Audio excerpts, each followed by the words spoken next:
Hello viewers! Welcome to Bhavani గాథల ప్రపంచం. ఈ స్టోరీ మీకు నచ్చినట్లయితే నా ఛానల్‌ని సబ్స్క్రైబ్ చేసుకొని నన్ను ప్రోత్సహించండి వ్యూవర్స్.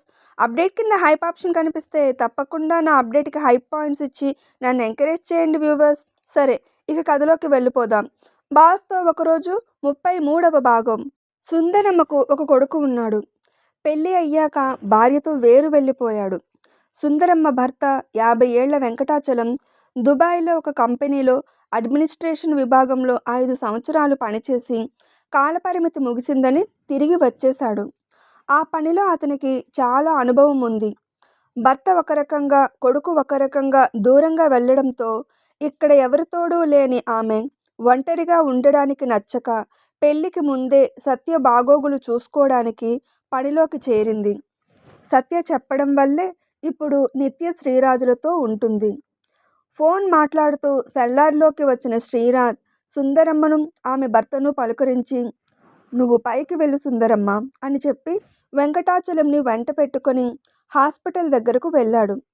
అతను హాస్పిటల్ అంతా తిరిగి చూసి, "నిర్మాణం చాలా బాగుంది బాబు. అయితే కొన్ని చోట్ల కెమెరాలు లేవు. అలాగే సెక్యూరిటీని పెంచితే బాగుంటుంది" అని చాలా సలహాలు ఇచ్చాడు.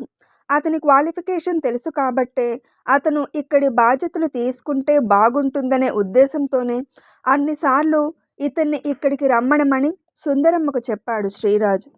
దాంతో వెంకటాచలం వంక ప్రశంసగా చూసి, "ఆ పనులేవో మీరే చూడండి. మీకు ఇక్కడ పూర్తి స్వేచ్ఛ ఉంటుంది. అడిగినంత జీతం ఇస్తాను" అన్నాడు శ్రీరాజ్. "తప్పకుండా చూస్తాను బాబు" అని అన్నాడతను. ఆ మాట వినగానే ఇప్పుడే కాస్త ఒత్తిడి తగ్గినట్లుగా అనిపించింది శ్రీరాజ్కి. నిత్య రోజంతా హాస్పిటల్లో ఉండలేదు. ఇక్కడి లోటుపాట్లు చూసుకోవడానికి ఎవరు ఉంటారు? జీతానికి చాలామంది పనిచేస్తారు కానీ నమ్మకంగా ఉండాలి కదా అని మదనపడేవాడు. నమ్మకమైన వ్యక్తి తోడుగా ఉంటే బాగుంటుందని అనుకున్నాడు. నరేంద్ర అలాగే సుందరమ్మ చాలాసార్లు వెంకటాచలం పనితనం గురించి చెప్పడంతో ఈ రకంగా ఉపయోగపడితే బాగుంటుందని ఆలోచన చేశాడు. అందుకు అతను ఒప్పుకోవడంతో సంతోషించి, "మీకెటువంటి ప్రెజర్ ఉండదు. హాస్పిటల్లో ఎక్కడ ఏ మార్పు చేయాలి అన్నా నాతో చెప్పండి. నిత్యతో పాటు ఇక్కడి అడ్మినిస్ట్రేటివ్ పనులు మీరు చూసుకోండి. ఇక్కడికి దగ్గరలో మీరు సుందరమ్మ ఉండండి" అన్నాడు. "అలాగే బాబు" అని అన్నాడతను. పడుకోవడానికి మంచం మీదకి చేరుతూ, "సుందరమ్మ మనతో ఇక్కడ ఉండదు కాబట్టి వేరొకరిని ఇంట్లో పనికి పెడతాను" అన్నాడు శ్రీరాజ్ నిత్యతో. "అవసరం లేదన్నాను కదా. స్కూల్ పెట్టే వరకు బాబుని నాతో హాస్పిటల్కి తీసుకెళ్తాను. బాబుకి స్కూల్ తెరిచాక ఉదయం ముగ్గురం స్కూల్, ఆఫీస్, హాస్పిటల్ అని పనుల మీద బయటకు వెళ్ళిపోతాం. బాబు స్కూల్ సాయంత్రం వరకు ఉంటుంది కాబట్టి స్కూల్ వదిలే సమయానికి నేను రిసీవ్ చేసుకొని ఇంటికి వెళ్ళిపోతాను. మనం ఇంట్లో పూర్తి సమయం లేనప్పుడు పనివాళ్ళు ఎందుకు చెప్పు" అంది. "ఇప్పుడు వద్దనే అంటావు. హాస్పిటల్ పనిలో బిజీ అయ్యాక తర్వాత నువ్వే హెల్పర్ని అడుగుతావు" అనుకొని, "సరే నీ ఇష్టం" అనేశాడు. శ్రీరామ్కి స్కూల్ సెలవులు ఇచ్చేయడంతో నిత్య బాబుని సుందరమ్మ దగ్గర వదిలి శ్రీరాజ్తో పాటు సైట్కి వెళ్తుంది. "నిత్య, ఈ పేపర్స్ మీద సంతకాలు చేయు" అన్నాడు శ్రీరాజ్. "ఇంకా ఎన్ని సంతకాలు చేయించుకుంటావు? హాస్పిటల్ పనులు మొదలు పెట్టక ముందు నుండే సంతకాలు మొదలు పెట్టావు. ఇప్పటికీ ఆగడం లేదు" అంది సంతకాలు పెడుతూనే నీరసంగా. "నువ్వే ఒక బాధ్యతను అప్పగించినప్పుడు మరి దానికి సంబంధించి ముందు వెనుక అన్ని పనుల్లో నీకు కూడా బాధ్యత ఉంటుంది కదా" అన్నాడు. "నేను పని బాధ్యత తీసుకుంటాను కానీ సంతకాల బాధ్యత వద్దు. ఆస్తిలో నాకు భాగం వద్దు. మొత్తం నీ పేరున మార్పించుకో. అప్పుడు నాకు ఈ సంతకాల బాధ ఉండదు" అంది. ఆ మాటకు చిన్నగా నవ్వి, "ఆ వెసులుబాటు ఉంటే నేనే ఆస్తిని తిరిగి మామయ్య గారికి ఇచ్చేసేవాడిని కదా. దీన్ని మనం ఏ రకంగా అయినా వినియోగించుకోవచ్చు కానీ వేరొకరికి ధారాదత్తం లేదా తిరిగి ఇచ్చేసే వీలు లేదని అగ్రిమెంట్లో ఉంది" అని చెప్పాడు. దాంతో చిన్నగా నిట్టూర్చిందామె. "అయినా ఎందుకు అంత నీరసం? ఆస్తిని మనం ఏమైనా ఉంచుకుంటున్నామా ఏంటి? మంచి పనికే కదా వాడుతున్నాం" అన్నాడు. "అవునులే" అనేసి, "ఇంకా ఎన్ని సంతకాలు" అని అడుగుతూ పెడుతుంది. "ఇంకా కొన్నే" అని పెట్టించుకొని పద్మనాభం అసిస్టెంట్ ఫణిని లాయర్గా వీళ్ళ కంపెనీ బాధ్యతలు చూడడానికి అతను పంపించడం మేరకు ఫణితో మాట్లాడుతూ బయటకు వెళ్ళిపోయాడు శ్రీరాజ్. హాస్పిటల్కి దగ్గరలోనే ఇల్లు చూశాడు వెంకటాచలం. అయితే ప్రారంభోత్సవం అయ్యే వరకు నిత్య వాళ్లతోనే భార్యను ఉండమని చెప్పి హాస్పిటల్ దగ్గర పనులు చూస్తున్నాడతను. 2 రోజుల్లో ఓపెనింగ్ ఉందని చాలా హడావుడి పడుతున్నాడు శ్రీరాజ్. అతనికి బిజినెస్ ఫ్రెండ్స్ చాలానే సపోర్ట్ చేస్తున్నారు. వాళ్లతో పాటు వెంకటాచలం కూడా 2 రోజుల నుండి సైట్లోనే ఉండిపోయి అక్కడి ఏర్పాట్లు పర్యవేక్షిస్తూ అవసరమైన మార్పులు చెప్తూ పనులు చేయిస్తున్నాడు. రేపటి ఫంక్షన్ తర్వాత నేను మా ఇంటికి వెళ్ళిపోతాను తల్లి. అతనితో పాటు నేను కూడా హాస్పిటల్లో నాకు చేతనైన పని చేస్తాను. ఎలాగూ నువ్వు కూడా హాస్పిటల్కే కదా వస్తావు అంది సుందరమ్మ. అవును అని. అయినా నువ్వు రెస్ట్ తీసుకోవచ్చు కదా, అక్కడ కూడా పని చేయడం ఎందుకు అని అడిగింది నిత్య. అలా ఖాళీగా ఉండడం ఇష్టం లేకే సత్యమ్మను చూసుకోవడానికి వచ్చాను. నాకొక్కదానికే తోచదమ్మా అంది. నీ ఈ అలవాటే నా తల్లి నాకు దగ్గరగా లేదనే లోటును దూరం చేసింది. నువ్వు ఎక్కడ ఉన్నా మా మనిషివే ఆంటీ అంది అభిమానంగా. ఆమె మాటలకు చిన్నగా నవ్విందామె. ప్రారంభోత్సవం రోజు రానే వచ్చింది. ఉదయాన్నే నిత్య లేచి శ్రీరాముని కూడా లేపి స్నానం చేయించి మెరూన్ కలర్ సూటు వేసి చక్కగా తలదువ్వి రెడీ చేసింది. శ్రీరాజ్ రెడీ అవుతూనే ఆగకుండా వస్తున్న ఫోన్స్ని అటెంప్ట్ చేసి మాట్లాడుతున్నాడు. నిత్య నెమలికంఠం రంగు పట్టుచీర కట్టుకొని మ్యాచింగ్ ఆర్నమెంట్స్ పెట్టుకుంది. చెంపల నుండి తీసిన జుట్టుని తలకు మధ్యలో చిన్న క్లిప్పులో బంధించి మిగిలిన హెయిర్ని లూజ్గా వదిలేసి తన మార్కు చిరునవ్వుతో అందంగా రెడీ అయ్యింది. సుందరమ్మ కూడా రెడీ అయిపోయి పూజ కోసం ఇక్కడి నుండి తీసుకెళ్లాల్సిన సామాన్లు సర్ది పెట్టింది. ముగ్గురు హాల్లోకి రాగానే నిత్య తనలో పూలదండ తురిమింది సుందరమ్మ. నలుగురు హాస్పిటల్కి బయలుదేరారు. అప్పుడే పంతులు గారు ఇంకా అతి దగ్గర స్నేహితులు ముఖ్యంగా పద్మనాభం వచ్చారు. మీరు రావడం నాకు చాలా ఆనందంగా ఉంది అన్నాడు శ్రీరాజ్. మంచి పని కోసం కృషి చేస్తున్న నువ్వు పిలవకపోయినా నేను వస్తాను బాబు అని అన్నాడతను. నా మీద మీకున్న నమ్మకాన్ని ఎప్పటికీ పోగొట్టుకోను అన్నాడు. కొబ్బరికాయ కొట్టి లోపలికి వెళ్ళారు. పంతులు గారు పూజ కోసం ఏర్పాటు చేసుకుంటుంటే స్టాఫ్ కొంతమంది అతనికి కావలసినవి అందిస్తున్నారు. ఈలోపు పద్మనాభం హాస్పిటల్ అంతా తిరిగి చూస్తూ అడుగడుగున పాలరాతిని తలపించే టైల్స్, బ్లాక్స్కి different colour structure, help desk, reception ఇలా ఒక్కో విషయాన్ని చూస్తూ ముందుకు వెళ్తూ నిర్మాణ దశలో ఉన్నప్పుడు చూశాను. ఇప్పుడైతే ఈ బిల్డింగ్ మరింత కళని సంతరించుకుంది. ఈ అధునాతన పరికరాలు, ఆహ్లాదకరమైన వాతావరణం చూస్తుంటే తప్పకుండా ఇది ఎంతో మందికి ప్రాణరక్షణగా నిలుస్తుందని నాకు నమ్మకంగా ఉంది అన్నాడు. మీకు నేనంటే మంచి అభిప్రాయం ఉందని, నేనేం చేసినా మీకు నచ్చుతుంది అన్నాడు. అబ్బో, మా శ్రీరాజ్ మాటలు బాగా నేర్చాడు అన్నాడతను నవ్వుతూ. దాంతో శ్రీరాజ్ కూడా చిన్నగా నవ్వి, ఇవి నా మాటలు కాదు, తన గొప్పతనం గురించి పొగిడేటప్పుడల్లా నిత్య ఇలాగే మాట్లాడుతుంది అన్నాడు. నిత్య రాకతో నీ జీవితంలో వెలుగు వచ్చినందుకు నాకు ఆనందంగా ఉంది. సత్య చాలా మంచి అమ్మాయికి నీ జీవితంలో ఆహ్వానం పలికింది అన్నాడు. దాంతో చిన్నగా నిట్టూర్చి అవును అని తల ఊపి సరే పదండి, పూజకి టైం అవుతుంది అని అటుగా కదిలాడు. నిత్య శ్రీరాజ్ పూజలో కూర్చుంటే శ్రీరామ్ నిత్య ఒడిలో కూర్చొని తల్లిదండ్రులతో పాటు కాసేపు పూజ చేయడం, అక్కడి పూలతో బలూన్స్తో ఆడడం చేస్తూ సందడిని మరింత పెంచాడు. పూజ పూర్తయి ముగ్గురిని ఆశీర్వదించి అక్షింతలు వేసి సంభావన తీసుకుని పంతులు గారు వెళ్ళిపోయాక ఒక్కొక్కరుగా పిలిచిన అతిథులు వస్తున్నారు. అందరూ బిల్డింగ్ శోభను చూసి ఇది హాస్పిటల్లా కాదు, ఏదో 5 స్టార్ హోటల్లా ఉంది అని అనుకుంటున్నారు. ఇప్పుడు కూడా నిత్య నిండుతనం అక్కడ చాలా మందికి మింగుడు పడడం లేదు. ఆమె ఆలోచన వల్లే ఈ హాస్పిటల్ నిర్మాణం జరిగిందని పద్మనాభం ఇదివరకే చెప్పినా మంచి ఎక్కని వాళ్లకు ఆమె అనుభవిస్తున్న ఐశ్వర్యం మాత్రమే కనిపిస్తుంది. దాంతో పెళ్ళి అయ్యి 2 సంవత్సరాలు అయ్యింది, ఇంకా పిల్ల పీచు లేరు. ఒకరికి అన్యాయం చేసి వారి స్థానాన్ని లాక్కుంటే ఎలా పెళ్ళిళ్ళు కలుగుతారులే అని ఊసులాడుకుంటున్నారు. ఆ మాటలు నిత్య చెవిని కూడా చేరాయి. దాంతో వాళ్ల మాటలకు ఆమె మనసు చాలా నొచ్చుకుంది. ముందే ఆమెలో ఏదైనా సమస్య ఉందేమో అని బాధపడిందంటే ఇప్పుడు వీళ్ళ మాటలకు ఇంకా బాధపడుతుంది. కానీ ఇది బాధపడే సమయం కాదు. తన భర్త కష్టానికి ఆరంభమని మనసును కుదుటపరుచుకుంది. అయితే శ్రీరాజ్, పద్మనాభం కూడా వాళ్ళ మాటలు విన్నారు. వాళ్లకు సమాధానం చెప్పేలా, తిట్టేలా శ్రీరాజ్ కోపంగా కదలబోతుంటే పద్మనాభం అతని చేయి పట్టి ఆపి, అనేవాళ్ళు అంటూనే ఉంటారు. మీరు పట్టించుకోకుండా వదిలేస్తే వాళ్లే మౌనంగా ఉంటారు. అయినా ఇది గొడవ పడే సమయం కాదు అని నచ్చజెప్పాడు.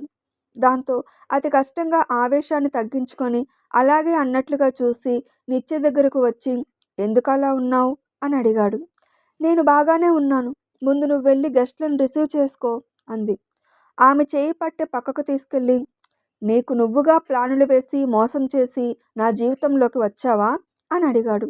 దాంతో అతని వైపు ఇబ్బందిగా చూస్తూ, నువ్వు ఎక్కడ ఉన్నా నా గురించే ఆలోచిస్తావని నాకు తెలుసు.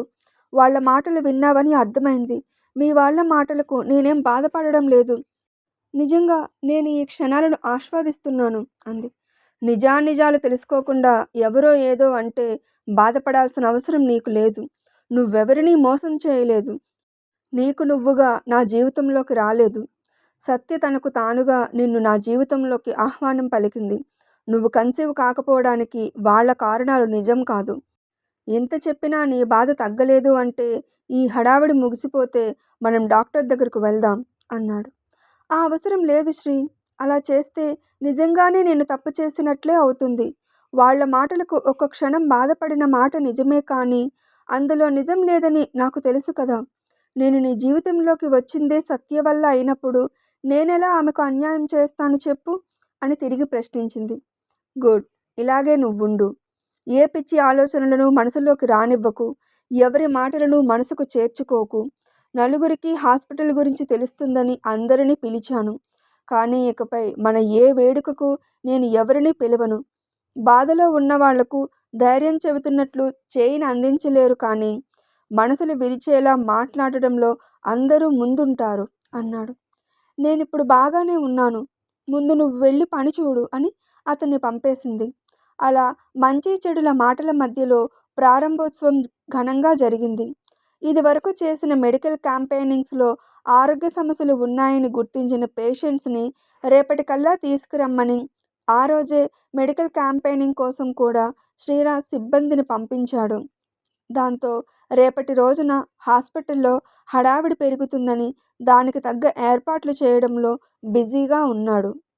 శ్రీరామ్ అంతలక్క తిరిగేసి ఆడేసి ఏం తినకుండానే తండ్రి ఉండే ఆఫీస్ రూమ్లోనే పడుకుండిపోయాడు. దాంతో నిత్య బాబుని లేపి కొంచెం తినిపించి వాడితో టైం స్పెండ్ చేస్తూ, బాబు ఆడుతూ బిజీగా ఉంటే అక్కడే స్నాక్స్ కూడా పెట్టి వాడి చెదిరిన జుట్టుని సరిచేయడం, నీళ్ల బాటిల్ అందించడం చేస్తూ శ్రీరాజ్ ఎవరెవరితో ఏం మాట్లాడుతున్నాడో చూస్తుంది. శ్రీరాజ్ అందరికీ పనులు పురమాయిస్తున్నాడు.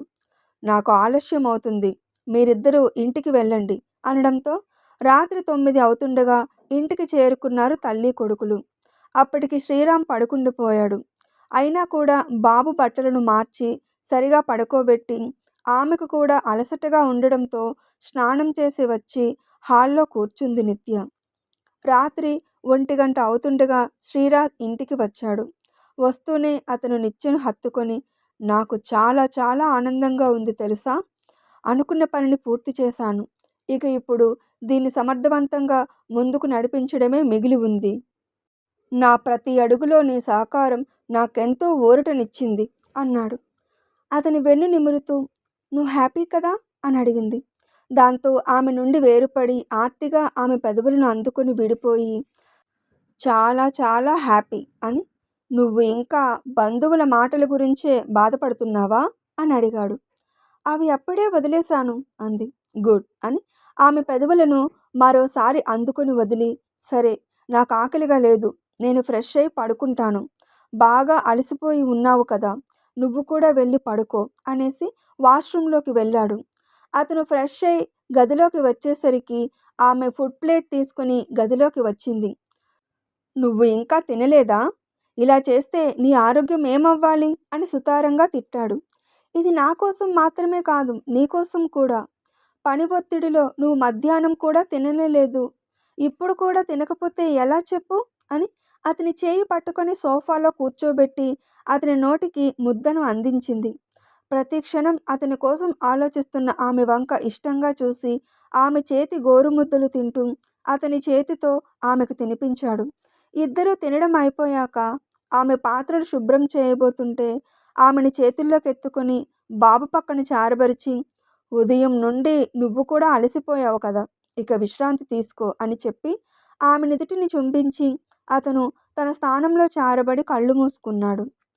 ప్రశాంతమైన అతని వదనాన్ని చూస్తూ ఆమె కూడా నిద్రపోయింది.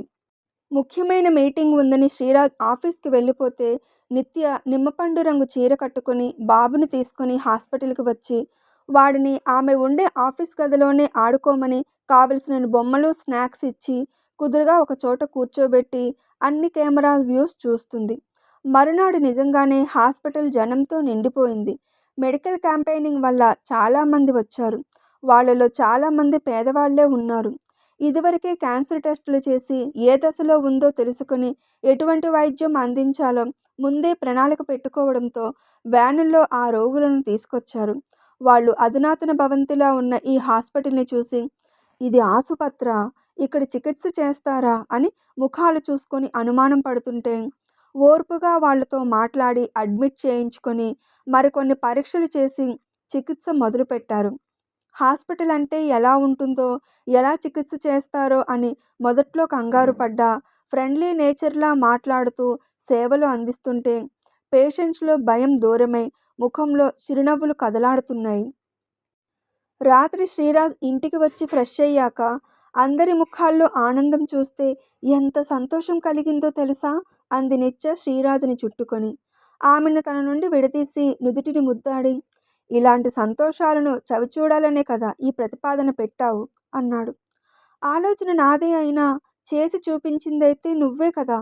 నేను చెప్పినా అవసరం లేదని నువ్వు పట్టించుకోకపోయి ఉంటే ఇంతమందికి మంచి చేసే అవకాశాన్ని కోల్పోయే వాళ్ళం కదా అంది. అవును అని తల ఊపి, నీకు కారు డ్రైవింగ్ నేర్పిస్తాను. త్వరగా డ్రైవింగ్ నేర్చేసుకుంటే నీకు కారు కొంటాను అన్నాడు. నేను డ్రైవింగ్ నేర్చుకోవడం ఎందుకు, నాకు మరో కారు ఎందుకు? ఎలాగూ మా సేఫ్టీ కోసం నువ్వు అనుచరులను పెట్టావు. మేమెక్కడికి వెళ్ళినా నీ మనుషులు వెనుకే ఫాలో అవుతారు.